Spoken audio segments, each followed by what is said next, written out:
few things that I wanted to address. First of all, I want to say probably on behalf of most of the people sitting here today, no one is against industry, no one is against jobs. I think we need to go about it the right way. Number two, do you want to buy 216 Mississippi Avenue and have your cows shake 24 hours a day? It's up for sale if you like it. I'm a public servant, and I don't. But I'm sure that if this goes in, you'll have a buyer for your home. Okay. Send them my way. Yeah, tried that a year ago and it didn't go well. Anyway, sorry, I just had to make that one comment. I'll try not to be rude. We do have one local that comes behind our home daily.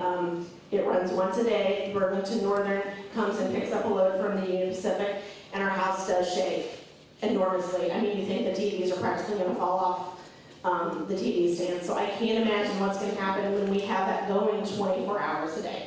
Okay? Why wasn't a feasibility study done to find out what could possibly come into that area, much less a smelter? I mean, why didn't you do a feasibility study?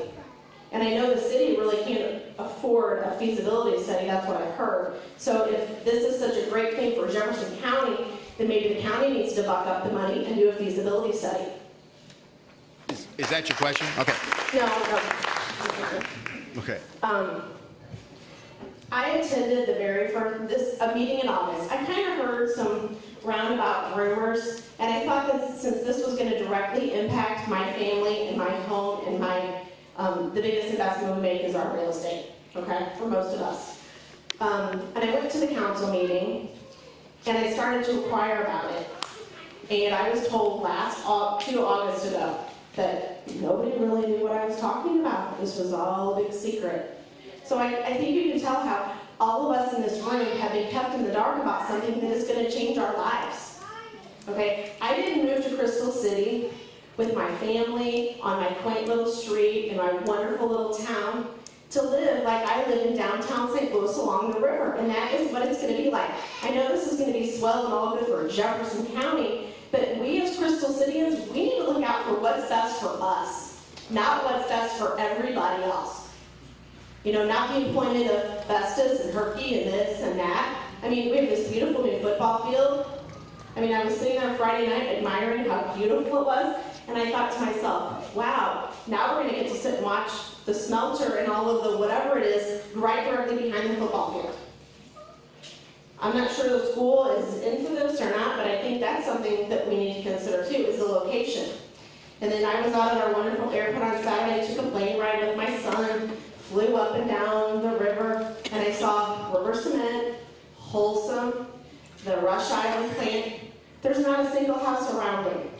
There's not a single house around it. And I believe there is a piece of property between Rush Island and River Cement that's actually for sale right now.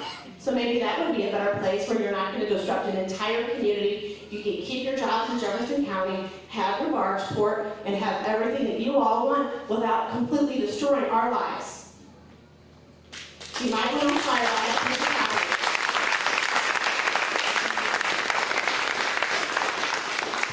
We, again, working with the City of Crystal City in the past, a feasibility study for that piece of property was never, there was never money appropriated for it.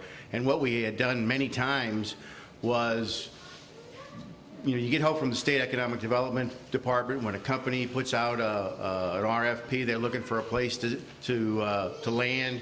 You send off your sites, and we do this to this day. We send off our sites, and we hope that you know, they will come and consider our sites, and we show them what we have, and they make the decision. And it's a free country. We can't tell folks. I'd love to be able to say, you will build a plant right here, but nobody's going to build it there. So, you know, we would, you know, this is an opportunity. We can pass this opportunity. I certainly can't tell this company where to locate. How many other companies? I'm sorry. Let me finish my answer, and then let's have someone else ask a question.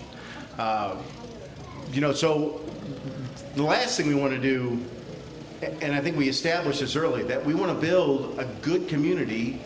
That's what we're out. That's what our goal is to have a great place to live with good, solid schools, good, solid jobs, good tax base. I think that's what everybody wants to do. And we need to make sure that that's what we do. And we'll never get there on retail jobs. So, you know, I agree with you that we need to make sure that we don't ruin anybody's life. But these are the cards that we have to play with. And if we can get it done, we'll get it done. If we can't, we can't. And, you know, if the community rises up and says we don't want jobs, then this will probably go away. But, you know, it'd be a missed opportunity. Yes, I sir. want Chuck to pick the people that are speaking, so. Okay, Yes, sir.